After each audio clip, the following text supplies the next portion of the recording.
All right, welcome to another episode. Today we're going to be talking about socialization.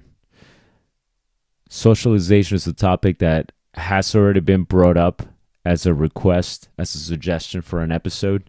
I've been putting it off because I've had a couple of other interesting topics to bring up.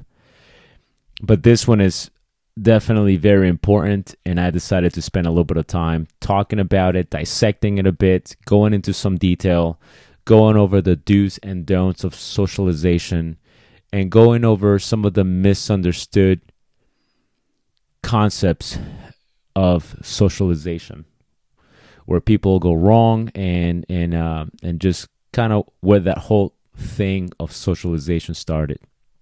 So let's start with that. When dog training became very popular, and just the concept of training your dog from puppyhood became popular,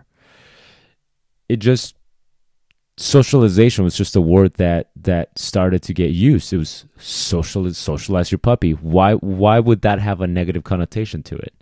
Socialize your puppy. If you look at dogs, the way we looked at dogs 50 years ago, 50, 60 years ago. Okay, you look at the at some of the training methodologies and the paradigms in terms of dog training 50, 60 years ago. We didn't really think of dog training as socialization. These were dogs that were treated like dogs. They were dogs that just stayed in the house, in the backyard. A lot of these dogs were loose. So the whole thing with socialization did not become popular until the whole idea of having dogs and the pet dog population started to increase. That's when the whole idea of socialization became more and more popular. But here's the thing: the word socialization implies interaction. Okay, this is the big debate with socialization today amongst dog trainers and amongst pet owners. It's a big debate, like socialization. Do we socialize? What do we do about that, right? So when you think of socialization, your pet owner ears, or not even your pet owner ears, like just your regular ears tell you interaction. Think about this. When your parents or your friends tell you, hey, you should go out and socialize, that implies go interact with people. So why would it not mean the same thing with dogs? So it never really was a huge thing of debate until we started to see the wrong approach to socialization on dogs made things worse. Okay, and so now we're starting to see the negative effects of socialization. So we went from, hey, let's socialize our dogs, to, whoa, that was a bad idea. Apparently that was not the right thing to say, or that was not the right thing to do. So how about this, guy? How about this? Let's not socialize them. Let's expose them. And so what happened to this whole thing was the word socialization now has a different meaning. You see this in dog training forums. You see this in dog training Facebook groups and pages. When people talk about socialization, now socialization has a different meaning, has a different connotation to it, right? Amongst dog trainers, not amongst pet owners. Pet owners still believe socialization means interaction. That's where the debate lies, right? What's socialization? What's proper socialization? This is why I've been asked about this topic a bunch of times. What are some good ways to socialize a dog? Well, when we think of proper socialization, okay, this is dog training terminology now, okay, dog training ears and dog training goggles. When we think of socialization, we think of exposure. That being the proper way to socialize the dog is through exposure, okay? And it makes sense. That makes perfect sense. Think about improper socialization, which implies interaction, which really implies the word socialization, right? Here's what happens. Here are the downfalls of socialization in the traditional sense. When you have your dog interact with everybody, and you have your dog interact with everybody's dogs, and you have your dog interact with people for the sake of socialization, now what's happening is you're potentially putting your dog at some level of risk, maybe not physical risk, although that's a possibility. If they interact with the wrong dog for the sake of socialization, and that dog kicks your dog's ass, hands it to him, now you have potential injuries, which that does happen. And best case scenario, you have a really bad experience, right? So you're putting your dog at some level of risk when you apply the traditional meaning of socialization, which is interaction. So the benefits are, your dog will be socialized and will be exposed through hopefully good experiences with the world. But the downfall could be, what if the animals or the people or the things that your dog is socialized to don't give your dog a good experience? So this has been happening because as dogs become more and more popular, which that's what's happening, okay? Every year, people are adopting more and more dogs. There's a statistic somewhere out there.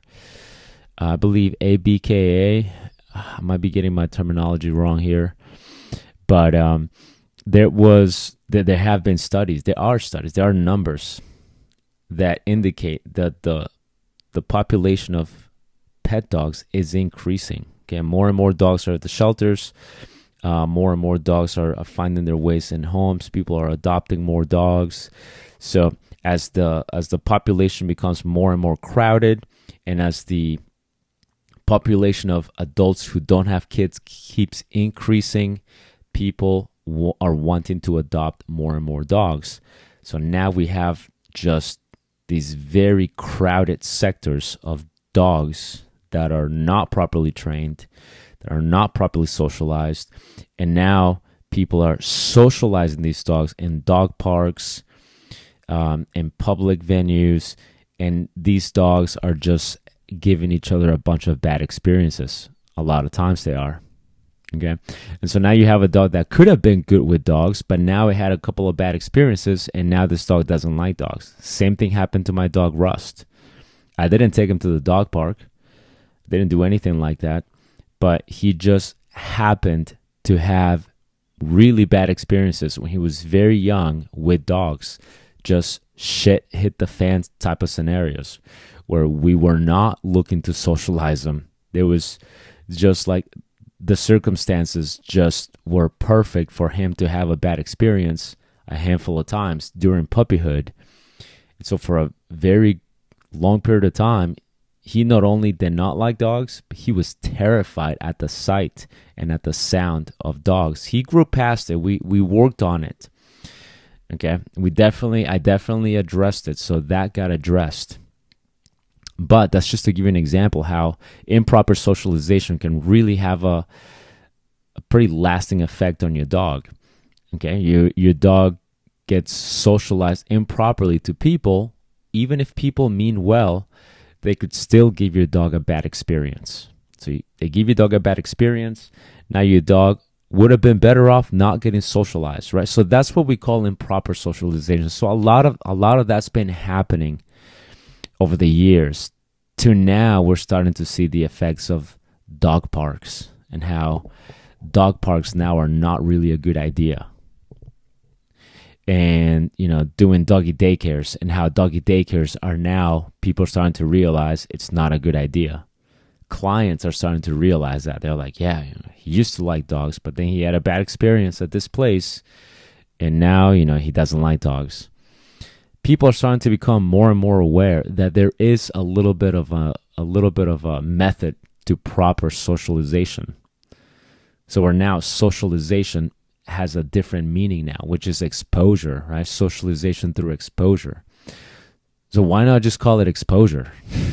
Why keep calling it socialization? Because socialization has a specific meaning, which means and implies interaction, right? So now we're going, no. Socialization doesn't mean socialization. Socialization means exposure. Okay. So we can get into semantics. We can really try to dissect that as much as we can and go, well, this is wrong and this is right. But we don't need to get into that. What we need to know is proper socialization is really not even much socialization. Proper socialization now is just exposure under the right circumstances. So here's what proper socialization, aka exposure, looks like. You bring your dog to an area where there are other dogs nearby, under control, and you interact with your dog. You give your dog good experiences while the dogs happen to be part of the background, part of the environment. Exposure to people could look something very similar to that. You bring your dog to an area where there are people. Those people are keeping their hands to themselves. They're following instruction, and the dog has a bunch of good experiences with you in the presence of other people. So now the dog's starting to experience the world while these factors, these distractions, the people, the animals, are not interfering with its sense of safety. Does that make sense? So that's what now we are looking at as proper socialization, which is really just exposure, right? You'll hear this too, socialization through exposure. That's what we mean by proper socialization. That's what the whole movement is about now. It's like we want to properly socialize these dogs, which really just means we don't want to socialize them at all. We just want them to be properly exposed and feel safe while that's happening. So I agree with that. Okay, how do you socialize your dog properly? Do it through exposure, where you are still important and the environment just happens to be there. I know that's very difficult to do because not many people have the balls to tell other people, hey, don't touch my dog, right? Hey, don't touch my puppy. It's very hard for people to say that. Very hard for people to go, please don't touch my dog. Especially when people already are entitled. They feel like they should touch your dog. You probably noticed this. People don't even ask for permission a lot of times. They just stick their hands out to your dog. And if you say something, they'll like act all offended. Like, how dare you? I want to pet your dog. It's my right. And people normally don't feel comfortable saying, please don't touch my dog. It's very difficult. I get it. I understand. But this is when you're now risking bad experiences because maybe the dog will be fine. And maybe this person won't get bit, which is good, right? Ideal. Dog doesn't get freaked out. Person doesn't get bit. But what's happening now is you're also telling your dog, or this person is telling your dog, that strangers are more important than you. And now this happens one too many times. The dog starts to come out expecting other people to go, hey, stranger, you're more fun than my owner. And of course, they give that look, they give that wag, and strangers, it becomes a self-fulfilling prophecy. The dog goes, oh my God, people always pet me. I love people. People always pet me. And they're new, they're fun, unlike this asshole over here holding the leash.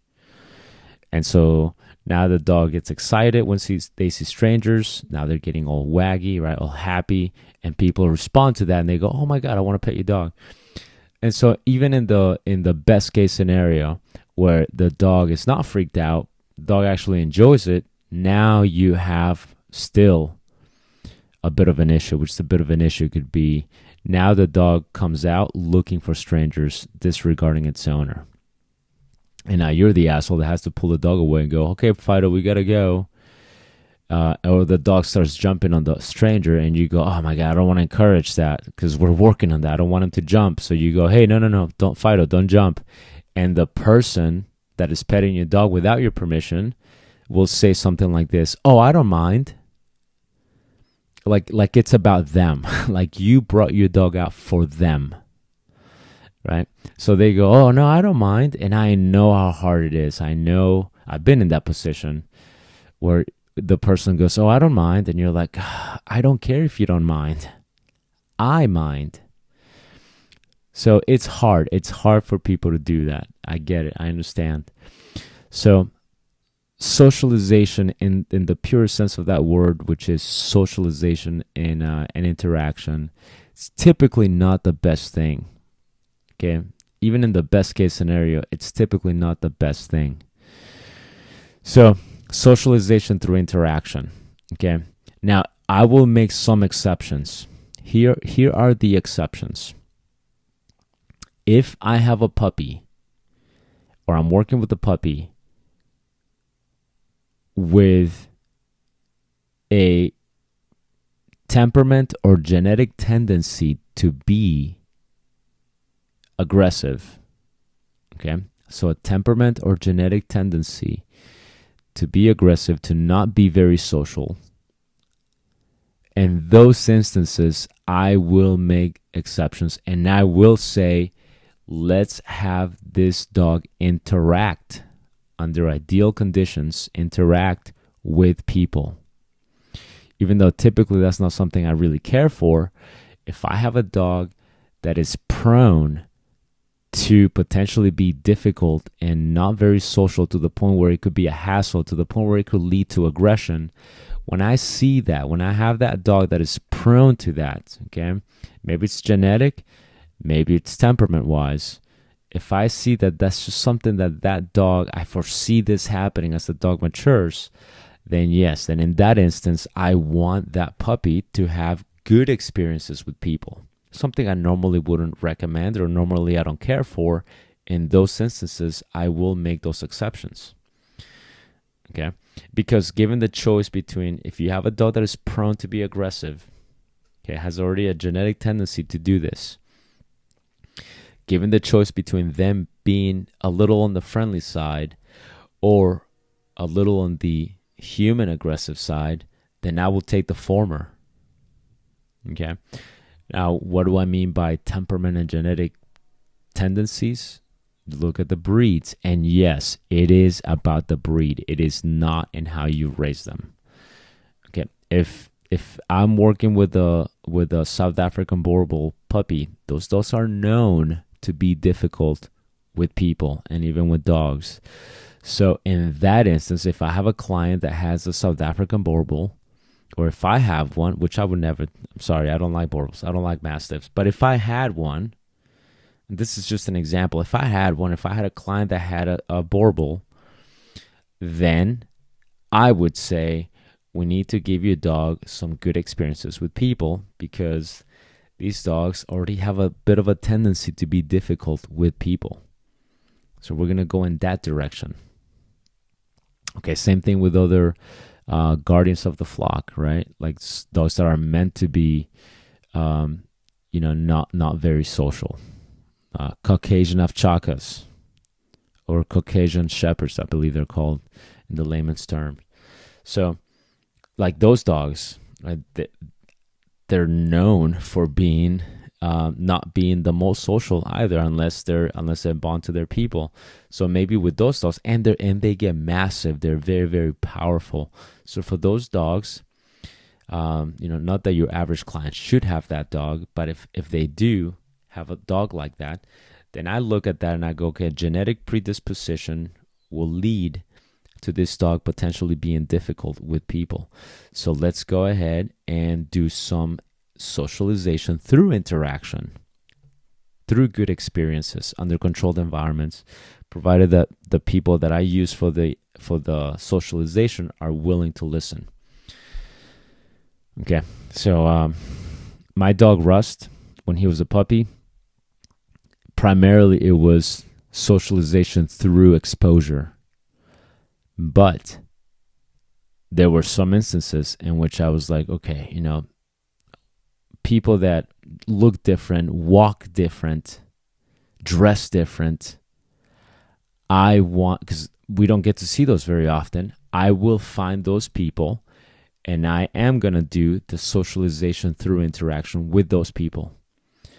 And I will go, hey, sir or ma'am, can you, I'm going to give you some food. Can you just feed my dog for a few seconds? because again, we don't get to see these people very often. If I find somebody older, right? They were older, big fluffy white hair, walked different. That's definitely a person, especially with a dog that is, dog like Russ that is even in puppyhood didn't really care for strangers. Wasn't aggressive towards them, just didn't really care for strangers. So I was like, okay, I don't mind that, but just in case, I am gonna go that route every once in a while so that he does have good experiences. Okay. At the time when Russ was a puppy, and we had this coworker who he was a maintenance guy. He was an older guy and short, very stocky, older gentleman. Always walked around with a big sombrero and a power tool, usually a leaf blower or something like that, and walked very, very awkward. And at the school where I worked for dog trainers, I mean, all the dogs hated him. He was such a peculiar looking man. Walked very different, very unique style of walking. Just his whole demeanor was very triggering to most dogs. So when I got Russ as a puppy, that was my priority. I'm going to go to this guy and I'm going to make sure my dog has good experiences with this guy. That's just a choice I made, and I never had an issue. I never regretted that choice. I was never like, oh man, I wish I'd never done that, or I wish I had never done that with this person. It bit me in the ass. I never said that. It was actually beneficial, and I'm glad I went that route. For everybody else, keep your hands to yourself. But for every once in a while with some people, yeah, I want good experiences. Okay, so if that happens every once in a while, it's not a huge deal. Then socialization through interaction, it's not a huge deal. Okay. But typically socialization through interaction does have some faults. It does have some disadvantages, especially if you don't know what you're doing, or if you don't have the proper guidance from somebody who knows what they're doing. It can be very, very, it could lead to very bad experiences, or even injuries. So you have to be careful with that. About socialization with other dogs, I know there are people that feel a different way about this. Personally, this is going to sound maybe a little bit weird, not controversial, I don't think, but it's going to make you go, what? But here's personally how I feel about the whole dog-to-dog socialization. It is never a priority for me to have my dog meet another dog. Never. Okay? Now, my dog is going to meet my dogs. I always have more than one dog in my household. So my dog is going to interact with all the dogs in a nice, controlled, and very polite manner. All of my dogs, every single one of my dogs, and that's my wife's dog too, all of them, okay? All 5 of our dogs. That's crazy. We have 5 dogs. All 5 of our dogs, we've taught them, and we have taught them this, because left to their own devices, they'll be rude and push each other around, but we don't let them do that. We're like, hey, you do not bully another dog. It's just out of the question. I don't care if you've never met them. I don't care if they're little. You just never, ever act inappropriate towards another dog. We've always been incredibly consistent about that, and our dogs respond to that. So, when the newest addition to our family has been Cinco, the little puppy. Now, Cinco, he's a puppy. He can have very rude tendencies, but I don't let him. Like, hey, no, you're not going to do that to that. You're not going to do that to that Chihuahua. You're not going to do that to the 12-year-old dog. You're going to compose yourself. You're going to show some impulse control, and you're not going to interact like that. Okay. Now, my other dogs, they respect his space, because we've addressed this so many times. So they respect any dog that I have on me, even a client's dog, right? My wife is working with this dog right now. And when we brought the dog home, Our dogs knew to keep their space. Like, our dogs already know we don't invade another dog's space. They know this. There is no stress involved about this. They know the rules. And so every dog that we bring in, even if they're brand new dogs, they feel safe. That, like, none of our dogs are rushing them. They're not staring at them. So now we address that with the dogs that we bring in too. We're like, hey, dude, just like they're giving you your space, you're gonna give them their space too. Okay, so it's never a priority for me to socialize my dog to another dog. Why would I want to do that? Just, to me, this is my personal opinion, it doesn't make sense to me. Like, what's the point? I've heard this argument. Well, the point is so that if another dog, if you're walking your dog and another dog rushes your dog, you want your dog to at least have an idea of how to interact with that. No, if I'm walking with my dog outside and another dog rushes my dog, I'm going to stand in front of my dog and I'm going to do whatever I can to keep that inappropriate interaction under control. Loose dog or not, cute dog or not, friendly or not, you're not going to rush my dog. And if I got to hit you, I'm going to hit you, period. I like dogs, but I like my dogs better than your dog. So that's why, I work so hard to let my dogs know you are safe. Nothing is going to bother you. Okay? As long as you're my dog, we have a contract. I will not let other things, people or dogs, make you feel uncomfortable and invade your space. But the contract also goes both ways. I will also not let you invade another dog's space or make them feel unsafe. Now, on good terms, that doesn't mean I don't let them interact. They do interact with each other. Now, if you do interact with another dog, it has to be politely.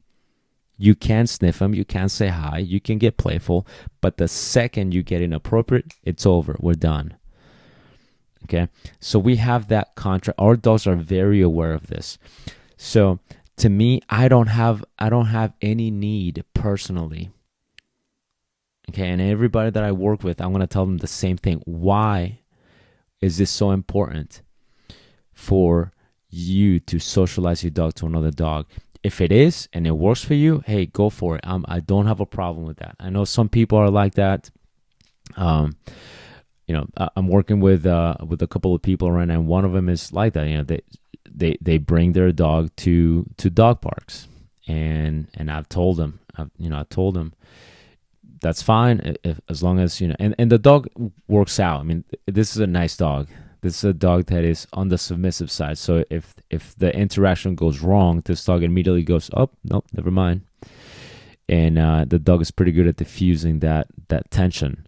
But not every dog is like that. It works out for that dog. And even then, there's still the risk of another dog going, screw you, I don't care. I'm gonna beat you up. There's still the possibility of that happening. It's just less likely with that particular dog. But not every dog is like that. Okay?